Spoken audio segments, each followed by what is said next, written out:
All right, what's up, beautiful people? Just parked the car after the Saturday night gig. I had great plans for today. I was going to win this day, and I was very ambitious, and things did not work out the way I had hoped to. Got in, did the gig, came back. That was all good. Like I told you last night, the gig was in the city. I opted to drive in rather than take the train because I didn't want to be waiting late at night afterward, and it was cold and all that other mother jazz. And so I left stupidly early again today, thinking, you know what, I'll stop at St. Mark's Barbershop, get my hair cut over there on St. Mark's Place. Shout out to Albert. But even leaving stupidly early, I saw the traffic was moving just slow enough that I thought to myself, you know what's going to happen? I'm going to not find a parking space downtown. Finally going to find one, and I'm going to be sitting in the barber chair looking at the clock thinking I got to get uptown for my gig, this and that. So I said, let me skip the haircut. I'll go straight uptown to the gig and park up there and just be stupidly early and just hang out, 2 hours before the downbeat. I got off the highway at 5 o'clock, 7 o'clock downbeat, thinking I got nothing but time. I spent an hour driving around looking for a place to park. And up there, it's, the meters go till 7. The no standing signs go till 7. And it was a 7 o'clock downbeat. This was not going to work. And I'm just getting caught in the morass of Saturday night in December in New York traffic, where it's taken me 10 minutes to make a left turn. I got caught in the Bloomingdale's holiday log jam. It was just a disaster. Thankfully, my hot wife went online for me. I texted her, and I'm like, I am in the shits right now. And she found me an online coupon and reservation for a parking garage. So that's why I love my wife. And many other reasons too. But in any case, parked the car in the lot, got in to the gig an hour before the downbeat, did the gig. That was all good. They fed us. I got this little salmon dish. It was delicious. And then I got the car out of the lot. I'm thinking I'm going to go see my buddies down in the village, play some jazz. And the fuel light is on. And I don't know how far my car goes on an empty tank.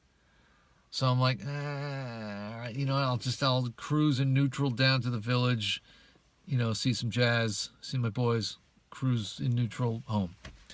And again, the morass, the log jam of New York City traffic on a Saturday night. It was just a nightmare. Just caught in this web of stupidity and cabs and double parking and Times Square, and it was and my fuel lights on, and I'm just like, and I said, you know what? Let me just surrender to what the universe is trying to tell me. And I texted my boy, said, I'm not going to make it tonight. See you Tuesday. He's playing Tuesday in the village, in Brooklyn rather. And came home, got some gas in Brooklyn, and now I'm home. So that's the situation with that. And I'm sure you're wondering what music I was listening to through all of this ordeal. Hence, the ride jams. Firstly, on the way in, Magical Mystery Tour, the Beatles. It's been a minute since I had some Beatles in the car. And we got the 50th anniversary of this album happening this year. I know this year was the year of Sgt. Pepper and all that business, but Magical Mystery Tour was a lot of fun. Love this record. I've always loved this record. And it's an interesting thing how the album, the Magical Mystery Tour album, was done by Capitol. In England, there was no Magical Mystery Tour album. They just put out the songs from the film, from the TV films, is 6 songs, they put them out as two 45 RPM discs. It was like a double album of 45s with a booklet.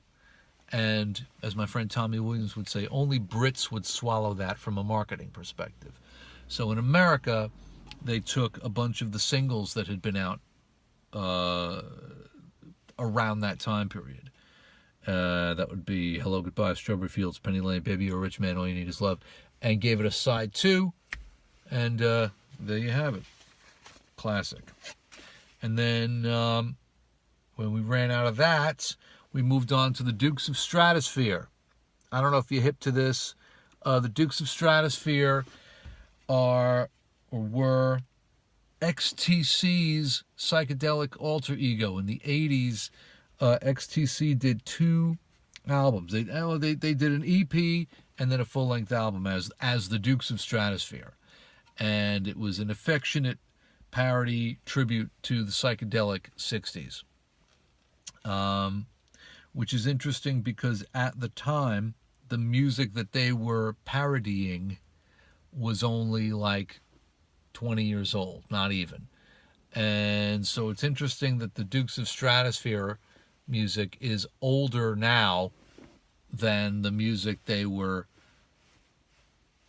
parodying. Does that make sense? Am I making any sense? Too late for me to be making sense. Anyway, and they put out an EP called 25 O'Clock and an album called Sonic Sunspot. I had Sonic Sunspot back in the day, back in 86, 87.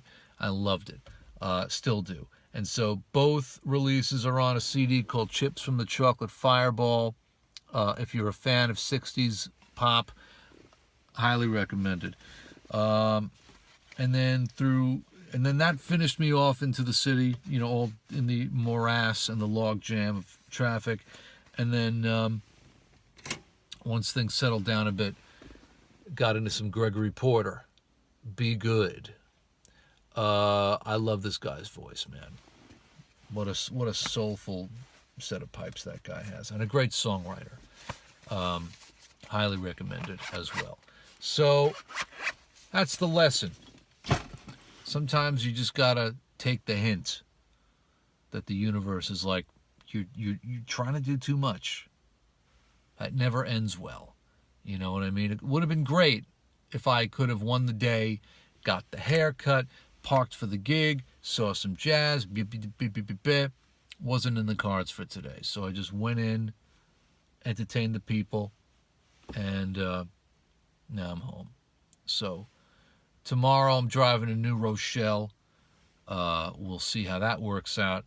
And quite the week ahead of me. Tuesday night we're at Sir D's Lounge on Union Street between 6th Ave and 7th Ave in Brooklyn. Wednesday night I'm with Wondrous Stories at KJ Farrell's.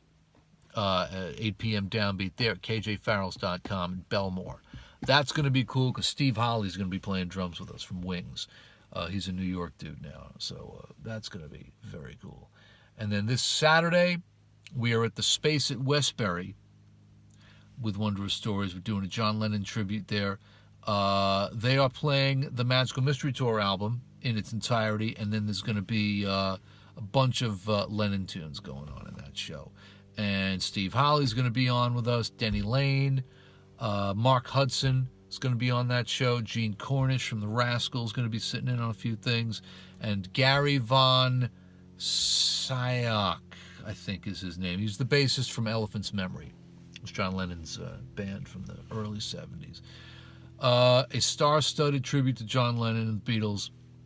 I'm going to be singing some songs. It's going to be fantastic. So that's the situation with that. Listen to music, listen to music, listen to music. It's good for you. I'm going upstairs making some tea, going to bed. I'll see you on the next one. Be well.